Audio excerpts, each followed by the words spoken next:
welcome to the Red Booth Show. I'm your host, Kimberly. On my show, I have a variety of guests from different fields in the arts and entertainment industry, including up-and-coming artists and well-known talent. And on this week's episode, I have the amazing actress, Anna Camp. So, enjoy the show. News of the week is the first draft of history each week. Your job is to be fast, and first, and good, and right. That's all we ask. It's like you guys are fighting over the lower bunk bed in jail. Who gets to make the guys who are writing the story look better? I used to hide my eyes in the shadows, stay blind to the light of day. I don't want to just watch the news. I want to feel a part of it. I'm a career girl! Young lady, could you get me a cup of coffee? Absolutely. Black 2 sugars? Yes. There's great changes sweeping this country, and it is so important that you're a part of it. Nora, friend. Hi. Okay, you're not married yet, are you? Don't worry about me. I'm living my dream too, just like you are. I can't give up on this story yet. But you're not a reporter. You're a researcher. And we had a date. I awake until this day. I'm going out to make a change. I hope our kids look like you. Well, before we have kids, we have to have a marriage. I'm going What the hell is this? This piece hit the bullseye. That was me. Girls do not do reruns. Why not? We have rules, protocol. This is ridiculous. I quit. Senior editors, all men. That's not fair.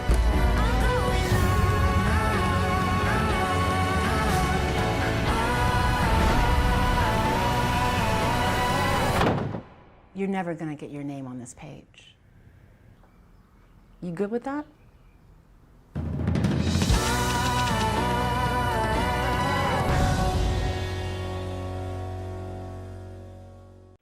Hi, Kimberly. Hi, good evening. How are you? I'm great. How are you? I'm great. I'm happy to have you here on the show. I'm happy to be here.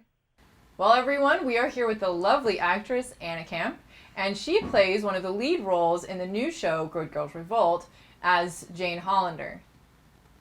Yes, that is correct. B, you remember Jane? Of course. I knew Jane when she had braces on her teeth and Gordie Hollander had a full head of hair. It is so nice to see you again, Mrs. Burkhart. Well, Jane was an excellent recommendation on your part. She's kind of our head researcher around here. Jane, maybe you can give B a little tour of the place before lunch. Oh, that would be nice. It's been a while. I'd love to revisit how the sausages are made around here. Well, I would love to show you around the sausage factory. May I carry this for you? Thank you.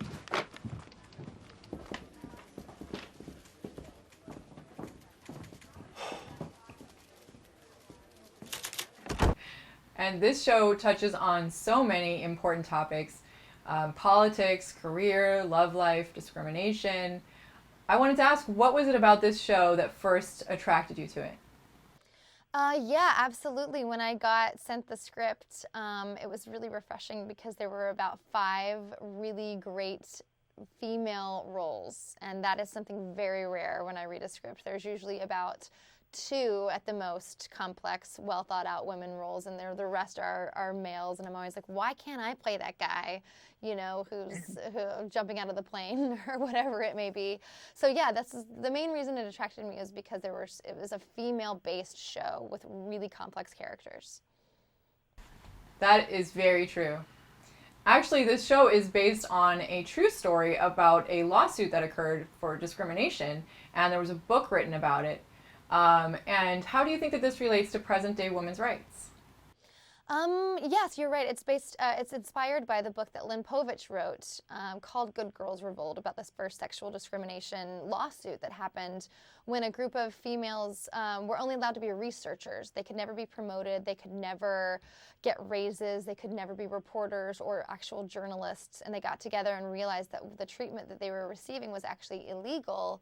And they got together and sued, which is wonderful. I think that unfortunately and fortunately, you know, this show is incredibly relevant today. You know, women are still getting paid less than men. There are still way more jobs taken by men in every workforce. We almost had a female president. You know, we were very close to that happening. It didn't quite happen, but we still have a long ways to go. And in 1969 really was not that long ago, to be honest. You know, my parents were obviously there, and they watch the show, and they say that it is insanely timely.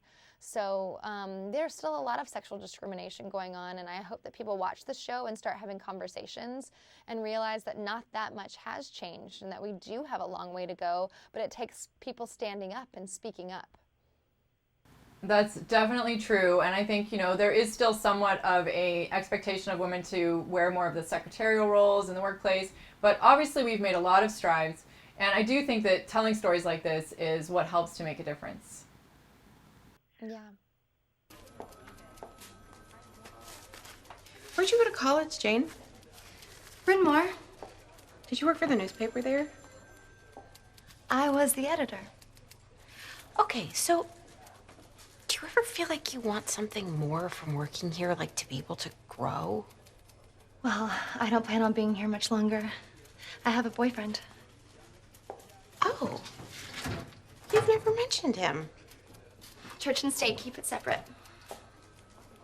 Even so, Jane, you're so good at your job. I'm not a career girl, Patty.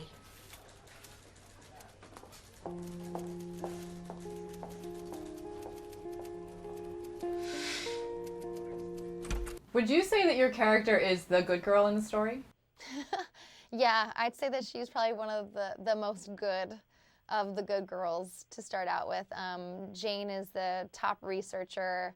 She is never wants to question. She sort of knows her place. She follows her parents' rules, you know, and then she starts to realize that maybe she is fulfilled by her career and that that's okay. And she starts to talk with the other women and realize that there are a lot of changes that need to happen, and that she deserves so much more credit for all of the work that she's been doing. So there's definitely, she's a very strong, smart, passionate person, and she starts off, you know, not really feeling that she deserves much more, and throughout the show we really get to see her grow and change because of the other women, because they all start questioning together. That's wonderful. Well, in addition to the fantastic female perspective of this show, there's also the newsroom aspect of it. Do you think that this is an accurate depiction of how things worked? You know, I've never worked in a newsroom. I don't know, but we've had a lot of great response from journalists saying that, yeah, that still happens today. Like, there's still a lot of sexual harassment that goes on in a newsroom. I was just in D.C. Doing a couple events, and a woman who did my hair and makeup used to work for CNN, and she was saying that, yeah, this would happen where she would be sitting doing makeup on a female journalist, and she would be so upset because all of the guys who were working would get the good stories still, and they were fighting still to this day to get those good stories that they really wanted. So yeah, I think that it's still happening today. I've never been actually in a newsroom, but I would like to think that our show really pays attention to those details and gets it right. Yeah, wow. Well, it's definitely spotlighting that, so I think that's really good. Mm-hmm. By the way, what was your favorite scene to play in season 1? Oh my gosh, my favorite scenes to play. I really loved the finale. I really loved when my character Jane got to stand up to her father, who she was really under his thumb a lot of her life, and he wasn't in support of her even working at the magazine, and she goes over to their house and she stands up to him and says that she's going to sue and that she wants to be like an amazing journalist in the future, and it's something that's very hard for her to admit, but for my character it's the most empowering moment of the whole season for her, I think, and it's really the turning point for where she finds her voice.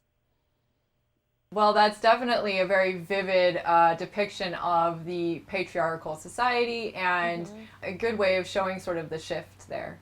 Yeah. Your outfits and your hair and makeup on the show are just amazing, I have to say. Thank you so much. It takes like 2.5 hours every morning in a hair and makeup trailer, but it's totally worth it. We come out going, oh my God, everybody always squeals at everything that everyone is wearing, and they want that, and I want to wear this, and it's kind of like Christmas every morning on set when it comes to that stuff. Wow, that's amazing. Well, there's definitely a lot of elaborate hairdos that girls used to do at that time. I can't believe what they used to pull off. Yeah. Well, let's talk about some of your other projects, too. I know that a lot of people fell in love with you as an actress when you played Sarah Newland in True Blood. Yes. Myself included. Thanks. And you also have been in a lot of shows since then as well, just to name a few. Mad Men, The Good Wife, The Unbreakable Kimmy Schmidt. Would you like to tell us a bit about that? Yeah, I had the most fun I think I've ever had on set on Unbreakable Kimmy Schmidt. Just there acting with Jane Krakowski, who is like just a fantastic comedian, and having Tina Fey, you know, behind the camera go bigger, you can't go too big. And I thought, oh my God, I'm gonna explode, like really go even more. But it was wonderful. It's wonderful to play these crazy, uptight, I think Jacqueline, the character that or Deidre, excuse me, the character that I played on Unbreakable was by far the craziest and most tightly wound woman I've ever gotten to play. But those people who are so frayed and so frazzled and like who are going crazy, or I have the most fun playing them. So I'm hoping that maybe Jane will have some sort of like revolutionary, like crazy breakdown in season 2 of Good Girls. We'll see. Well, I guess we'll have something more to look forward to in the next season. Yeah. And I noticed that you have been playing very meaningful roles. Do you have certain principles that you go by when you're looking for parts? You know, it's all about the role for me. I would do anything as long as the character and role is a challenge and complex and cool. I've been fortunate enough to be on a lot of girl power shows. I'm happy that Pitch Perfect inspired so many young women, and I hope that those same young women come and watch Good Girls. Well, I hope everybody goes and watches you on Good Girls Revolt. It's a great show, and it's streaming live right now on Amazon Prime. And thank you so much for being on The Red Booth Show. It's been great talking with you. Thank you so much. Have a great day. Well, thanks everybody for watching The Red Booth Show, and we are on every Saturday night at midnight, so catch us next time.